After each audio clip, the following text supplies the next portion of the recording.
It's just gone 8 p.m. and you're watching Thursday's edition right here on News Plus, ZTN Prime, channel 294 on DSTV.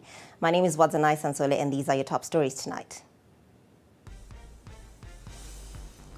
President Emmerson Mnangagwa has said the ruling party, ZANU-PF, remains the sole vehicle for accelerated development, social-economic growth that will spur the country to a better future. Stay tuned for extracts from his address during the 129th ordinary session of the ruling party's Central Committee that was held in Harare earlier today. We shall look at some weather matters where the Civil Protection Unit is warning that the rains that are being experienced across the country could actually bring with them outbreaks of waterborne diseases, particularly in areas such as Harare and Chitungiza. And police have cautioned parents and guardians against leaving their children unsupervised during the school holidays. We spoke to National Police spokesperson Commissioner Paul Nyati, and that story is coming up on News Plus. And in sport, we give you an update on the Warriors' preparations for the 2025 AFCON Finals. It is a good evening. Thank you very much for joining us. And we now take a look at our stories making the headlines. President Mnangagwa has stated that the Revolutionary Party's several policies, particularly in agriculture, have since registered milestones, including record wheat harvest, while it continues to pursue projects that guarantee returns from the country's endowments. And addressing the 129th ZANU-PF ordinary session of the Central Committee that was held in Harare today, President Emmerson Mnangagwa emphasized that the party had a critical role to play in accelerating development, social economic growth that will in turn transform the lives of ordinary people as envisaged by National Development Strategy 2. We get more on that in the following report. In his address, the president, who is also the ZANU-PF first secretary, reiterated the party was a key driver in accelerating long-lasting socio-economic growth, adding that existing policies were already transforming the quality of life. Despite several challenges such as climate change, economic shocks, and pandemics, the president reminded the Central Committee that it had a critical duty to ensure the implementation of policies, resolutions, projects, and programs of the party.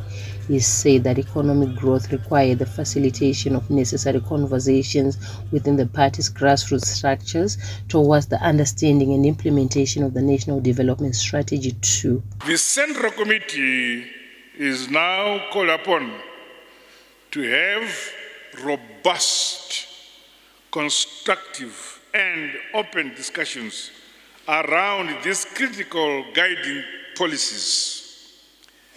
As stipulated in our Constitution, the Central Committee has a critical duty with regards to the implementation of policies, resolutions, decisions, projects and programs of the party. And you are the Central Committee. To this end, our discussion must focus on the work that lies ahead. Further, let us also facilitate the necessary conversations within our party's grassroots structures towards the understanding and implementation of NDS 2. President Mnangagwa added that strategic workshop seminars for both the Central Committee and Politburo, which were scheduled for early next year, should help empower members with key tenets of the National Development Strategy 2, as well as leadership duties and obligations. He reminded the Central Committee members to remain united and solid while also uniting the party, even at grassroots level, adding this will go a long way in steering development. The president commended farmers across the country who have already embraced climate-proof agriculture, noting this is critical in strengthening food systems. He further commended farmers and stakeholders in the agricultural sector for the record-breaking harvest in 2025 wheat cropping season, as well as a breakthrough recorded in the development of seed varieties for the local cultivation of hard wheat. guided by the regular updates and information issued through the Ministry of Lands, Agriculture, Water, Fisheries and Rural Development. Let us take advantage of the ongoing wet spell to produce more for enhanced food and nutrition security at both household and national levels. The distribution of inputs, chemicals, fertilizers, and other forms of support is ongoing and must reach all the rightful beneficiaries of our people. The president also called on the party to shift its focus and mobilize particularly the youth and women in Kulumani constituency so that ZANU-PF wins the seat, which fell vacant after the death of Desire Moyo. He reiterated how the inclusive party mobilization program should leave no one behind and no place behind, urging members and all structures to embrace new members into the party. Focus of the party machinery must now shift to mobilizing, particularly the youth and women in Kulumane constituency, so that ZANU-PF wins back that vacant parliamentary seat. Comrades from Bulawayo, do you promise us to win the seat? President Mnangagwa also challenged the Central Committee and Herbert Chitepo School of Ideology to scale up continuous ideological training so that all members are acquainted with the core tenets and character of the party. Reporting for ZTN Prime, I am Mirira Nsingo. Now, as heavy rains intensify across Zimbabwe, the Civil Protection Unit is warning of an increased risk of waterborne diseases countrywide. Poor drainage, sewage overflows, and settlement on wetlands are already exposing communities in several towns. Faith Nyade reports. Zimbabwe's rainy season is now in full swing, and with it, a heightened risk of waterborne diseases such as cholera and typhoid. The Civil Protection Unit says persistent rains, blocked drains, and fragile water systems across the country could trigger outbreaks if no urgent action is taken. From Harare to Masvingo, Bulawayo to Chitungwiza, several urban centers face the same challenges: aging sewer pipes, illegal settlements on wetlands, and storm drains unable to cope with the volume of water. Health officials warn that when sewage mixes with flood water, contamination spreads fast. But more importantly, if you want to strengthen our community disaster risk management, there should be education and awareness, provision of medical support. In Harare, the city's drainage system has already been tested and it has been found wanting. Early rains have exposed the city's clogged storm drains, with light showers often turning the CBD into one big lake. City fathers say the storm drains are being cleared and water quality monitored in high-risk areas to prevent outbreaks. That our technical teams have been clearing the drainage systems for the past few months. But you see, the vendors will still come and dump their rubbish there and block our drainage systems. So, as I said, we have to get rid of vendors. Chitungwiza, on the other hand, is one of the areas already flagged, with units L and B repeatedly flooding and homes built on wetlands restricting stormwater flow. The assessment highlighted if the rains persist, Chitungwiza community is highly susceptible to waterborne diseases. Unit L, for example, extension is the worst affected, specifically the road crossing. The culvert is blocked. The debris, which consists of branches, leaves, plastics, timbers, and human waste from blocked toilets. Against this backdrop, the Chitungwiza municipality says it has begun clearing storm drains and testing water in high-risk zones. This, they say, will ensure they track possibilities of an outbreak and warn residents when the risk arises. Council is opening restricted stormwater drains and enforcing the creation of weep holes on affected properties. We are also de-blocking road crossing culverts and constructing drains in areas that were not properly serviced. Residents warn the danger goes beyond Chitungwiza. Harare is equally at risk, and city authorities need to act quickly to protect citizens. They've also recommended that disaster risk reduction can only happen effectively in a decentralized manner, which then we have always said that each ward in Harare should have its own disaster risk reduction plan, so as to then mitigate the effects of the floods and other disasters that may occur. Zimbabwe recorded hundreds of cholera cases in the past year, and now all hands are on deck to ensure similar outbreaks cannot easily spread again. However, if authorities fail to upgrade drainage, clear stormwater channels, and raise public awareness, they warn it might be a recurrent cycle. Reporting for ZTN Prime, I'm Faith Nyaude. And in other news, as schools close for the holiday break, police are urging parents and guardians to be extra vigilant, warning that unsupervised learners often become involved in risky behavior. And authorities say the festive season traditionally comes with a spike in drug abuse, unsafe gatherings, and other delinquent activities among young people. Zimbabwe Public Police have sounded the alarm as thousands of learners begin their end-of-year holiday. National Police spokesperson Commissioner Paul Nyati says the long break often presents challenges, with some school children turning city centers into hotspots of disorderly conduct, from drug and substance abuse to risky sexual behavior. Countries currently fighting the menace of drug and substance abuse, where children have been taken advantage of, including the adults, where you find that some people have to be sexually abused because of drugs. Some people have been kidnapped because of drugs. Some people have been killed because of drugs. So we want parents to make sure that they exercise their parental roles properly and well during this holiday. And we don't end up having children having these vuzi parties. During the holiday, they have noted cases of young people engaging in drug abuse, involved in risky sexual activities, and moving in unsupervised groups. They do not want school children to become a menace in town.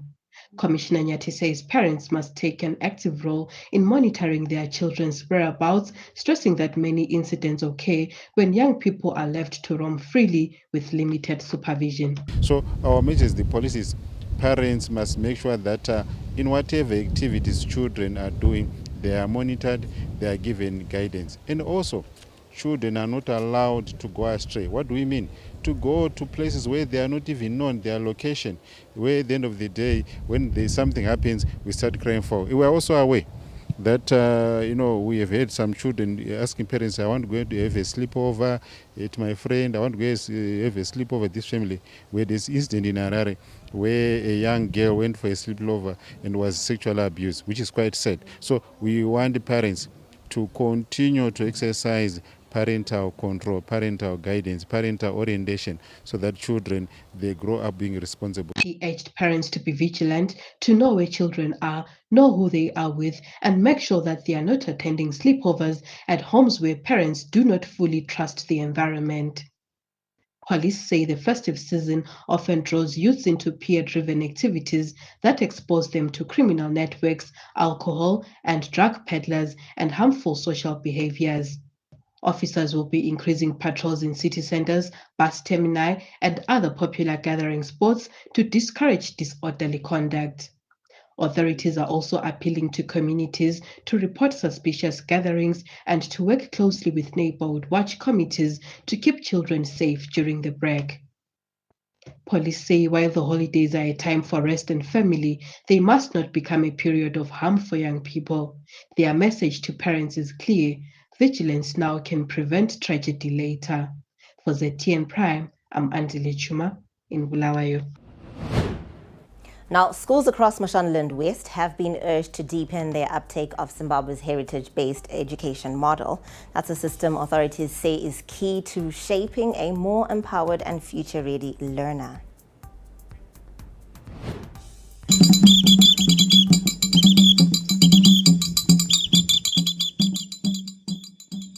The call came at Tafira Primary School in Zimba during the Better Schools Program Zimbabwe provincial meeting, a gathering that brought together educators, learners, community leaders, and district officials to celebrate excellence in teaching and learning. Addressing delegates, Minister of State for Provincial Affairs and Devolution Marian Chombo said, heritage-based education must remain the compass guiding national development. Takasimbiswa nekuiswa kwe-heritage based curriculum muzvikoro isiri kungova dzidzo dzemabhuku chete, asi dzidzo inobatsira kumba mafungiro matsva, kutsvaga ruzivo uye kugona kudzidza mabasa emaoko, izvo zvinobatsira kuti mwana wese ave nechimwe chaanogona mumabasa emaoko apo anenge apedza chikoro. She said the curriculum introduced under the Second Republic aims to produce complete citizens grounded in national values, equipped with life skills, and able to use community-driven knowledge, not just score examination results. Vadzidzi vedu muri kuita zvinoshamisa, zvidavado, zvidhafu-dhafu. The minister also commended Zimba district for its strides in talent development, learner support, and equitable access, saying such efforts reflect the national vision of education as a tool for empowerment and inclusivity. The provincial celebrations honored outstanding teachers, top-performing learners, and innovative schools representing all 7 districts. Director of Finance, Human Resources and Administration in the Ministry of Primary and Secondary Education, Ernest Jonga, encouraged teachers to continue serving with patriotism as the nation works towards Vision 2030. Through honoring our heritage, learners are discovering that education is not detached from daily lives, that it is life itself. Schools also showcased projects and performances aligned to the national curriculum framework, demonstrating how heritage and innovation can drive an inspired future. This year's Better Schools Program Zimbabwe's provincial meeting ran under the theme, Our Heritage, Our Legacy for an Inspired Future. Still on education, the government's vision of building a digital economy continues to take shape in the education sector, with schools adopting technology to enhance teaching and learning. And Pathway Group of Schools has become one of the institutions complementing this national drive through investments in smart learning tools and modern infrastructure. From classroom to national economy, technology is shaping the future. Government says the foundation of Zimbabwe's digital transformation lies in how today's learners are prepared to participate in tomorrow's tech-driven world. It means now we are translating what we are learning and make sure that we either involve it in our entrepreneurial spirit or we make sure that it is practical in everything that we're doing every single day. This is what is called education or heritage 5.0. Whereby we are being practical. As the government expands digital infrastructure nationwide, private institutions are responding with innovations of their own. At its annual prize-giving ceremony, Pathway Group of Schools unveiled interactive smartboards as part of its digital transformation program, designed to make learning more interactive and inclusive. To look at the 21st century needs, the school has gone an extra mile, but they've purchased the smart boards, the interactive boards, whereby learners will make research on them by themselves to make sure that they know what is going on. We are now talking of AI. They need to know that we also have robotics. The school also commissioned 3 new buses, enhancing learner access and mobility across its campuses. Officials say such investments demonstrate how the private sector can help the government achieve a digital-ready education system. So we have aligned ourselves with Education 5.1 that we should provide and complement the efforts that government is doing by also doing our part as private schools. So we, at Pathway Group of Schools, are guided by the principles and policies of the government. Experts say digital literacy from early education is crucial in preparing Zimbabwe's workforce for emerging opportunities in science, innovation, and entrepreneurship. As government continues to expand digital infrastructure, the private sector's participation will remain essential in achieving nationwide impact. We're coming back with a report on a debate over the proposed road accident fund shortly after the break. Festive is here, Shah. First Street lights up, and suddenly the vibe is back. It stretches from Harare to Hollywood, even to Old Trafford. Jesse Gilles Festive. All I want this festive season? The stories that keep us hooked. The ngoma, the rhythm, the laughter, the drama, the goals, the world-class entertainment that brightens up the holidays for the whole family. All I want is DSTV. Join the Ministry of Finance, Economic Development and Investment Promotion, the Confederation of Zimbabwe Industries and Zimpapers for a special edition of the post-budget breakfast meeting. The symposium takes place on Monday, 8 December 2025 at Golden Conifer in Harare and on Monday, 15 December 2025 at the Rainbow Hotel in Bulawayo. Both sessions begin at 8 a.m.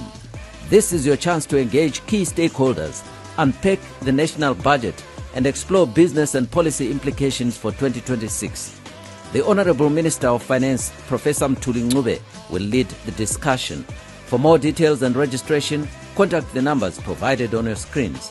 Don't miss this opportunity to shape the economic conversation.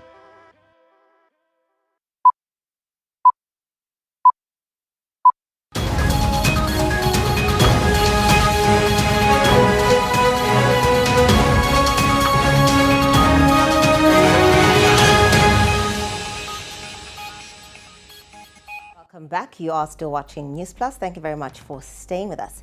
Now, moving on with our bulletin, Apostolic Sect leader Ishmael Chokurongerwa, popularly known as Mazibaba Ishmael, has been convicted of 1 count of rape and impregnating a minor. Now, initially, he was facing 3 counts of rape, but presiding magistrate Mrs. Esther Chivasa acquitted him on the other 2 counts after she ruled that the 2 victims are adults and they consented to having sexual intercourse with him. And pre-sentencing inquiry is scheduled for Friday with Mazibaba Ishmael remanded in custody. Moving on, the proposed road accident fund has reignited debate among transport and road safety stakeholders, with many welcoming it as a vital safety net for accident victims. But others warn that there was a need to first tackle the major causes of road carnage before the fund was introduced. More in the following report. Zimbabwe records thousands of road traffic accidents every year, leaving victims and their families battling huge medical costs. The proposed road accident fund is being described as a financial safety net aimed at easing that burden. Several stakeholders are welcoming the initiative as a major step towards protecting accident victims from overwhelming medical bills. But while support for the fund grows, some stakeholders want stricter road safety measures put in place first.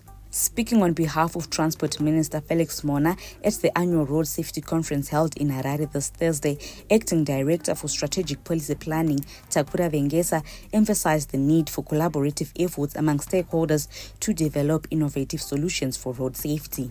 That's why, as a result of that, government is coming up with a road accident fund. It is that fund we should then look into payment for victims of injuries, of accidents, and also it will also be in a position to also support in terms of burial of victims of those road crashes. And we are, as a nation, also looking at how other countries within the region have developed their such funds like road accident funds. Stakeholders who are often at the center of road safety discussions say they support the initiative but want fairness in how contributions will be structured. The road accident fund And I think it is a great move in the right direction, especially where it comes to being able to mitigate the gap where there is, ambulances asking for payment up front, which has actually been one of the worst challenges we've been facing, because even after having rendered the first aid, when you call for ambulances, they always sometimes ask for who is going to guarantee payment or for payment up front. And I think this road accident fund is going to be able to hedge against such issues and help mitigate that challenge, especially if it's then obviously done in the right way. I think it will also help, especially capacitating institutions like the city of Harare, which does really try in responding to these road accidents, but because of incapacitation, sometimes they do fail, which then leaves us as a community, as first responders, now relying on. And also the transport operators, every vehicle must go through the vehicle inspection department and have a certificate of roadworthiness. That will actually help to conquer road carnage, which has actually taken more than 3% of our GDP. So definitely, as transport operators, we've got a lot to play through compliance to make sure that the burden on the road accident fund may not be overwhelming. However, some stakeholders say there is need to address the major causes of road traffic accidents first before the fund is introduced. As a nation, we can do better than we are doing now. We can stop those Honda Fits from getting 12 people office. If you decide to do so, you can stop them. Safer Roads Trust founder Tawanda Sisimai says that the Road Safety Conference aims to formulate initiative to reduce road carnage. He says lasting progress can only be achieved if road safety initiatives are backed by strong community participation. Because whenever accident did occur, some people would not get service from ambulance service providers because about 90% of Zimbabweans are not on any medical insurance. So I'm happy that with the coming on board of the Road Accident Fund, these problems then should be resolved, and every Zimbabwean should be able to get access to care and whenever an accident occurs. With consultations still underway, the debate highlights both the urgency of protecting accident victims and the need for drivers to be cautious on the roads. What remains clear is that the success of the Road Accident Fund would depend on both financial planning and improved road safety measures. Talent Gore for ZTN Prime, Harare. Now, Zimbabwe is now in the process of coming up with parole regulations to operationalize the enabling parole provisions in the Prisons and Correctional Service Act, following the call to embrace the parole system management in the country. The conference was intended to support, contribute, and input in the parole regulations draft, shaping the system that is fair, just, and effective. It was also to tap on experiences and best practices from different countries. For the past 29 years in Zimbabwe, parole was provided for in terms of the repealed Prison Act of 1996, making it ineffective. From 1996 to August 2023, only 13 inmates benefited from parole. The new Prisons and Correctional Service Act provides for a modern, inclusive, and non-discriminatory parole system aligned with international standards. Out of the 10 countries and various institutions and academic, diverse views have been observed. Common from the various presenters was the emphasis on case management and digitization through AI, safer communities, victim protection, and representation. A prison service legal officer in Malawi, Assistant Superintendent Vincent Pandit Silungwe, said the participation was a step further in embracing the reintegration concept by African countries. He further said most of prisons are congested and the focus should be on rehabilitation. For reintegration to be successful, it is centered on the rehabilitation. So that rehabilitation is one of the factors that we look at before someone qualifies to be released on parole. How is it made? That person undergoes various programs, and after that he is assessed.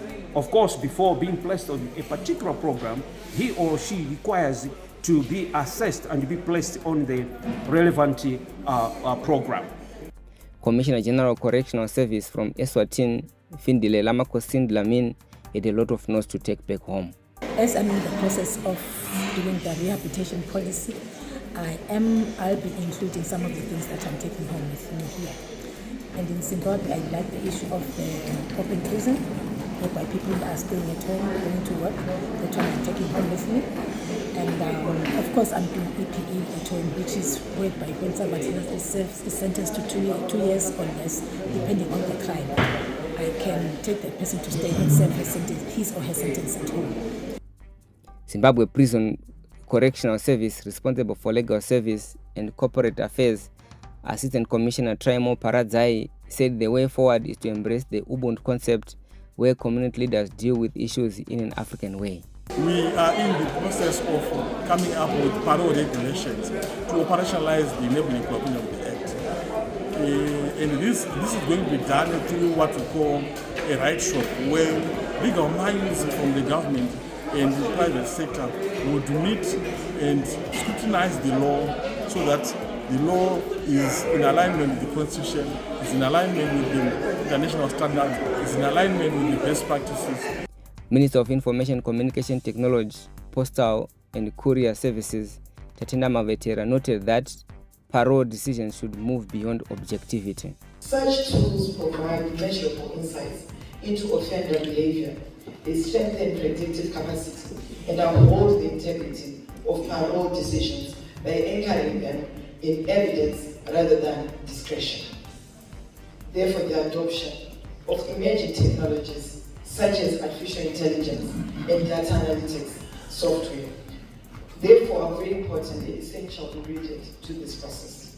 If you want to walk alone, go for a short distance. If you want to go far, go with others. The journey has just begun for the countries to embrace the parole system. Latwo Nyangu for Certain Prime in Harare.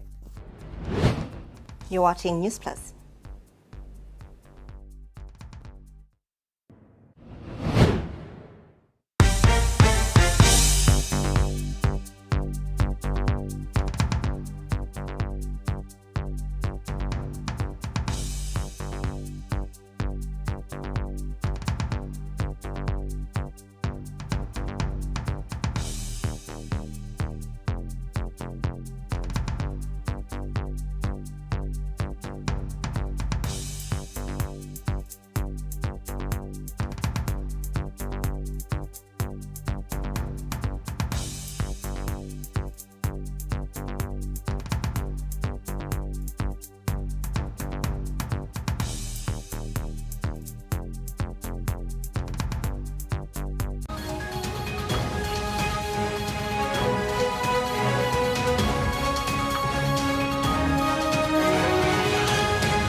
Welcome back. You are still watching News Plus. Thank you so much for staying tuned. And in our look at our crime watch, a Beitbridge court has sentenced customs clearing agent Ivan Nzara, who's 28, to 2 years in prison for defrauding a Harare civil servant of $15,700 in a fake vehicle import deal.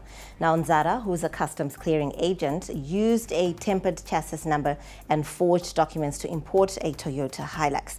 He was arrested in January after a lengthy investigation, and the money hasn't been recovered yet, and the vehicle has been impounded by Zimra.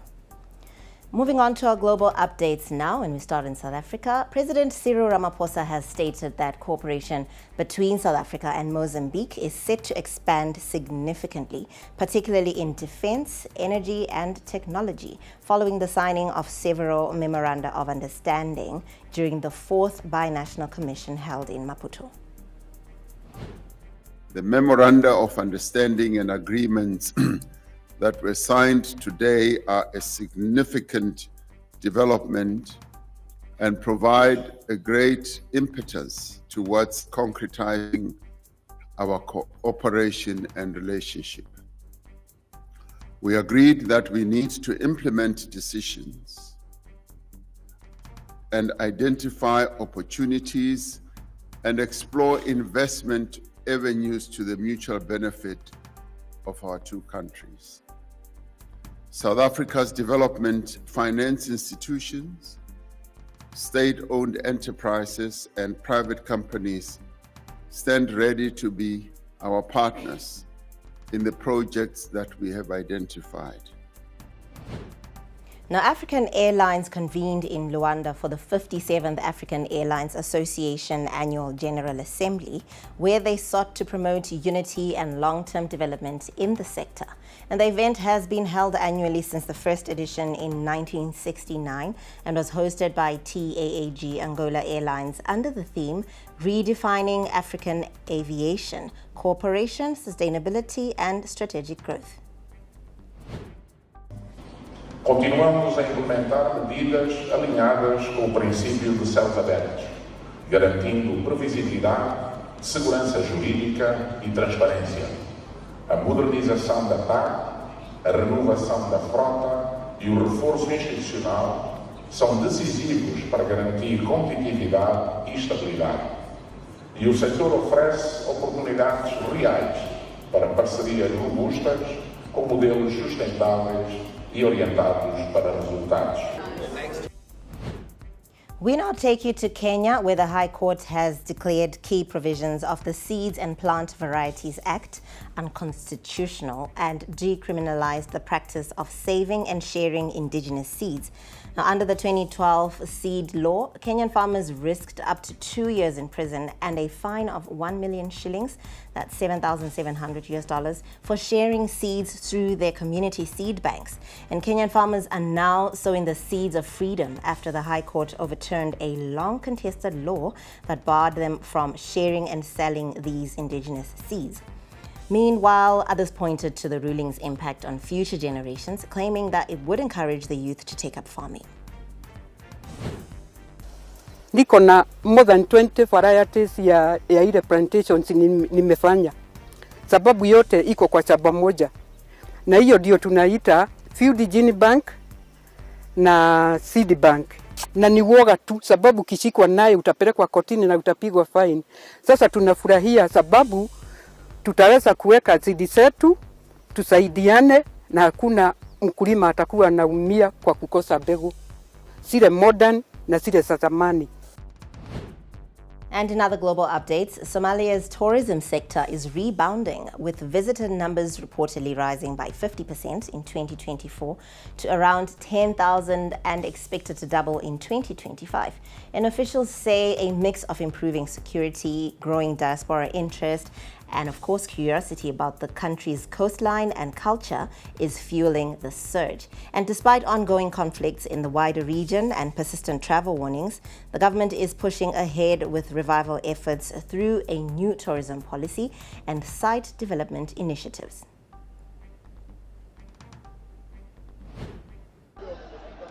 sabab aragnay dhowr siyaaba gudbisay midka koowaad waa amniga dalka oo sii hagaagay dawladda Soomaaliya oo mahad celinayna shaqada culus ay ka qabatay xagga amniga midda labaad adduunka waxa jira wax la yiraahdo adventure travel dad waxa jira ee dhameeyay dunida rabaan 193 inay dhameystiraan dadkaas marka Soomaaliya sugayeen in badan oo kamid ah inay mar amni noqoto ay marka hadda maadaama ay Soomaaliya noqotay amni waxa u suurta gashay inay wadanka yimaadaan soo booqdaan ayna helaan meel ay kala soo xiriiraan kabaniyaal tour agencies oo shaqada qaban kara iyo amniga soo hagaagay. Sri Lankans are facing widespread devastation after cyclone Ditwa swept across the country, leaving at least 410 people dead and 336 still missing. That's according to the Disaster Management Center. Now, the disaster has impacted more than 1.4 million people across all 25 districts. And footage from Colombo shows residents trying to navigate the flooded city streets and clearing mud and debris from homes. Now, critical infrastructure has been heavily damaged, with over 200 roads still blocked, and they've got 10 bridges that have been destroyed, while railway services and power networks have been disrupted, leaving around 1.1 million people without reliable access. Now, many communities remain cut off, forcing rescue teams to rely on air and waterborne operations to reach stranded residents. Those were your global updates. Coming up is business. Is your company reshaping Zimbabwe's future? Have you launched a groundbreaking product, a revolutionary service, or transformative technology? Zimpapers calls on you to nominate your innovation for the inaugural and prestigious Zimpapers Innovation Awards 2025. This is your platform, your moment to gain national acclaim and showcase how you are moving Zimbabwe forward. Don't just be an innovator, be a vanguard of progress. Nominate yourself or a deserving company now at innovation.awards@zimpapers.co.zw. Nominations close on 30 December 2025. Zimpapers Innovation Awards 2025, championing the ideas that move us forward. This is AFCON, my friend. Everything is the competition. Everything. So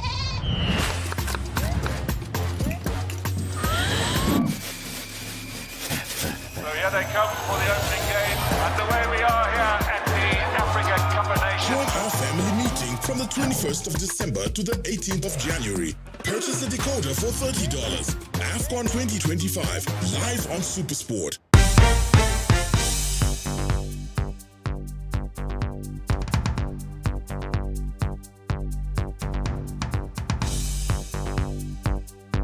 Welcome back. It's time now to take a look at your business updates right here on News Plus. Now, Zimbabwe's capital markets are heading into 2026 with tighter oversight over a year of regulatory reforms and improved investor protection frameworks. The Securities and Exchange Commission of Zimbabwe, that's SECSIM, strengthened compliance backed by new legislation that's allowing the Zimbabwe Stock Exchange, ZSC, to self-list under the ZSC holdings, improving governance and transparency. Now, financial crime monitoring also improved slightly, with SECSIM's risk assessment score moving from 0.40 to 0.39, signaling stronger internal controls across the sector. And in 2026, SECSIM will focus on expanding listings and introducing more investment products to deepen market activity. In other business news, Anglo-Australian miner Rio Tinto aims to generate 5 to 10 billion United States dollars through the productivity gains as it streamlines operations to focus on core assets. Now, the company plans to sell titanium along with selected land, infrastructure, processing and mining assets. And productivity measures have already delivered $370 million, with a total annualized savings of $650 million expected in the first quarter. And unit costs are targeted to fall 4% from 2024 to 2030. Now, Rio Tinto raised its 2025 copper production forecast to 860,000 to 875,000 metric tons, up from 780,000 to 850,000 tons, and expects 800,000 to 870,000 tons in 2026. The company aims to produce 1 million tons of copper annually by 2030, with operations projected to boost output by over 50% this year and 15% in 2026. And moving on, government has begun rolling out the Presidential Goat Scheme, and that's a program designed to boost the national goat herd and transform livelihoods in rural communities. And through this scheme, improved male goat breeds are being distributed to village heads and headmen to support controlled breeding with local female goats. Speaking during a field day in Wedza, Mashonaland East Province, the Chief Director for the Agricultural and Rural Development Advisory Service, that's Leonard Mnamati, said the program is designed to upgrade local goat genetics, increase productivity, and boost the market value of goats. Now, the initiative is part of government's broader drive to empower and strengthen household food security. So again, we wanted to improve the quality of our goats. We wanted to increase the number of goats in the country, and the Presidential Goat Scheme aims to do just that. So we can already see that farmers like this farmer here who have visited in Wedza, they've got goats of improved breeds, and that is our aim. We will be giving improved male breeds to the village heads and to the headmen, so that these can cross with our indigenous goats in the villages, so that we improve our gods. So again, we will be decentralizing and expediting the distribution of gods to the villages, to the households, so that we increase the number of gods. So this is quite exciting. We see a lot of farmers now going into god production. Now, South Africa's mobile giant Vodacom has agreed to acquire a controlling stake in Kenya's Safaricom in a deal worth $2 billion United States dollars, extending its reach across Africa. And under the plan, Kenya's government will sell a 15% stake, while Vodafone will release an additional 5%. This will lift Vodacom's shareholding from 35% to 55%. And the move comes as Kenya seeks to raise revenue through asset sales. Now, Safaricom, the largest telecoms firm in East Africa, also operates in Ethiopia and runs the leading mobile money platform, M-Pesa, which accounts for over 40% of its profit. And this takeover strengthens its African footprint and opens new growth opportunities in digital and financial services. That's what we had for you on business. Coming up is entertainment. In a world where music transcends boundaries, where rhythm and melody unite the hearts of people, comes a show that celebrates the power of music like never before. Get ready to dive into a sonic journey that will leave you mesmerized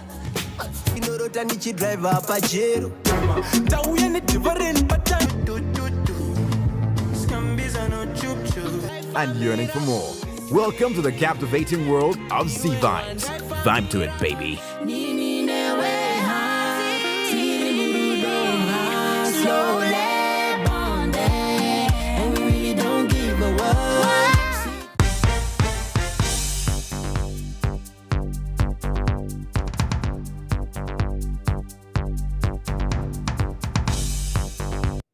Let's take a look at what's happening on the entertainment scene.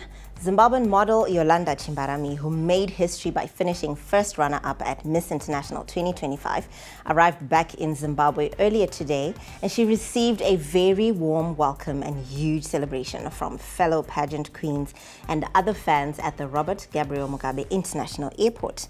Now, her success marks the highest placement ever for the country in the prestigious global pageant. She also earned the title Miss International Africa 2025, distinguishing her as the top African contestant in a competition that brought together 82 participants from across the world. I would say authenticity is the best makeup that one can put on. Be authentic and also never give up. I have contested a couple of times. I have won, I have lost, but the most important thing is to never give up and also pray, pray, and pray. I can never stress how much you need to pray. Be spiritually inclined first before you go out in the world, so that way you know that your goals, that way you know who you're grounded, because as long as you have God, trust me, you don't need anybody else.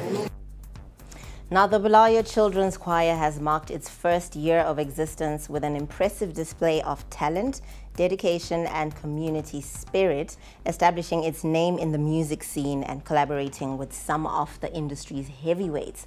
Founded in December 2024 by music teacher Trevor Mawaka, the choir has been making waves in Zimbabwe's music landscape with its powerful and uplifting performances. And with 7 singles under its belt, the choir has showcased incredible versatility and range. Its debut single, Obanolila, Mother Nature is Crying, propelled the group to prominence after enjoying massive airplay on local radio stations. And the song addresses the pressing issue of climate change, highlighting its devastating effects on the planet and the urgent need for humanity to take action against global warming. Other notable releases include Bulawayo, the place we call home, a heartfelt tribute to the City of Kings, and Igama Lako, It's All in the Name, a soul string track exploring the significance of names and identity. Now, in other international news on the entertainment scene, Netflix has insisted its new documentary about Sean Diddy Combs, produced by rapper 50 Cent, is not a piece or an act of retribution. It's not a hit piece, rather, following criticism from the jailed former hip-hop mogul. Now, a spokesman from Combs called the 4-part documentary titled Sean Combs, The Reckoning, a shameful hit piece that relied on stolen footage. Now, it includes what Netflix described as explosive footage that was filmed in the days before his arrest, including a phone conversation with his lawyer. And Combs was convicted of prostitution-related charges in July. His spokesman said it was fundamentally unfair and illegal to use his private recordings, but Netflix says the material was actually obtained legally. Coming up is sport.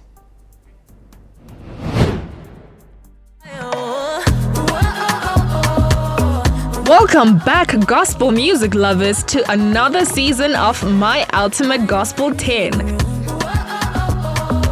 Your ultimate destination for soul-stirring melodies and inspirational stories. But prepare me for a good day. God is faithful because He's holy. Like, wow, this is beautiful. Each week, they'll be revealing their top 10 gospel songs. Meet Miss Becky K, the dynamic and passionate new presenter for Season 3. If you are ready, let's get into My Ultimate Gospel 10. Premiering soon, only on ZTN Prime. Stay tuned and let the music uplift your soul.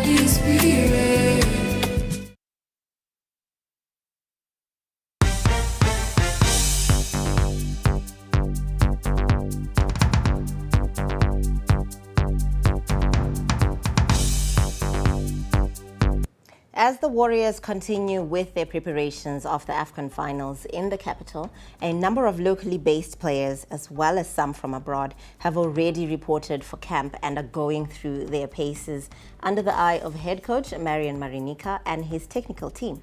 Now, Marinica is delighted by the large pool of players to select his charges that will do duty in the Continental Showpiece, as well as future assignments such as the COSAFA tournaments.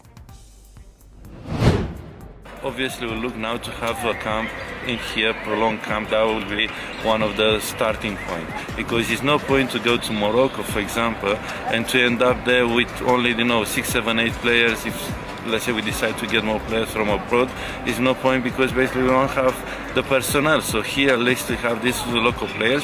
Even some of them, let's say, may not be picked into the 28, but at least we work with them. They're fantastic, and we work with them for future. We can work with them for March, we can work for them for COSAFA, Chan, and all the other things.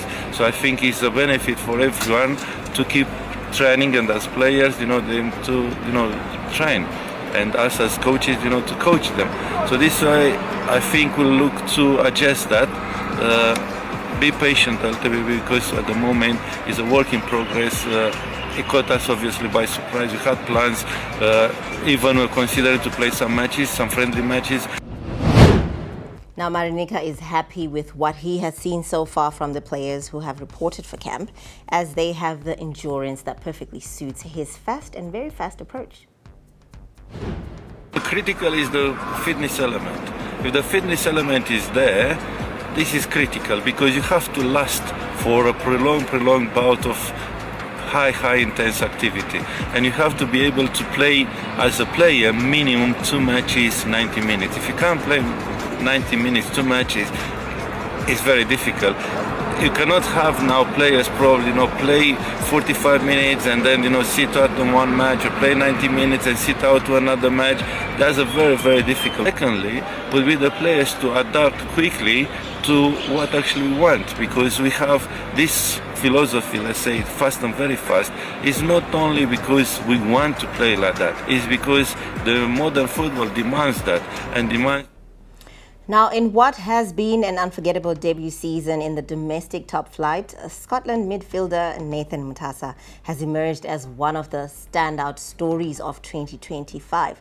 His journey, marked by determination, resilience, and an unwavering focus on success, has captivated supporters and silenced doubt as he rose to the challenge of competing at the highest level. Now, Mutasa is thrilled to have captured the championship title in his first season competing in the top flight, expressing deep appreciation for the support and encouragement he received throughout the 2025 campaign. I'm happy to have won the championship in my debut season. The team is happy, and yeah, it was a good season. It was a hard season, but it was a good season. Very enjoyable. I appreciate the love and support that people show me. The ones that know me and the ones that don't know me, I still appreciate the love. So it means a lot. It keeps me motivated. Now, during his debut year in the top flight, Mutasa endured heavy criticism from doubters, particularly given the pressure of performing in a star-studded Scotland side with lofty expectations. And despite the scrutiny and constant outside noise, he has maintained his composure and focus, refusing to let negativity disrupt his progress. Instead, he continues to stay committed to his ambitions, keeping his attention firmly fixed on achieving his long-term goals. I mean, they're always going to say that's always going to be the narrative that they're going to try push.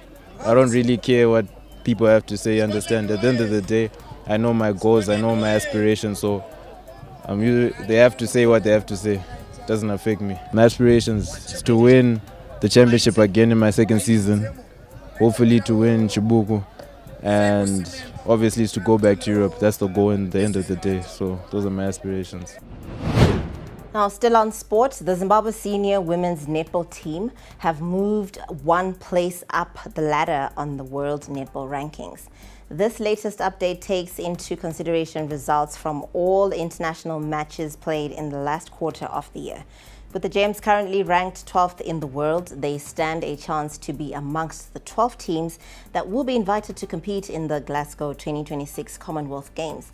Now, the update comes days after the Gems finished third for the second consecutive time as they could only manage 2 wins and 3 defeats in the 5 games they played during the tournament that featured Northern Ireland, Wales, Scotland, Uganda and Namibia. Now, the side now shifts their focus and attention to the African Netball Cup, which gets underway from the 8th to the 14th of December in Lilongwe, Malawi. Now, the Gems will seek to improve last year's performance, which saw the team stun better-ranked Malawi to win bronze. And that's a wrap on News Plus this evening. Thank you very much for tuning in. My name is Wadzanai Sansole. From myself and the crew behind the scenes, have a good night.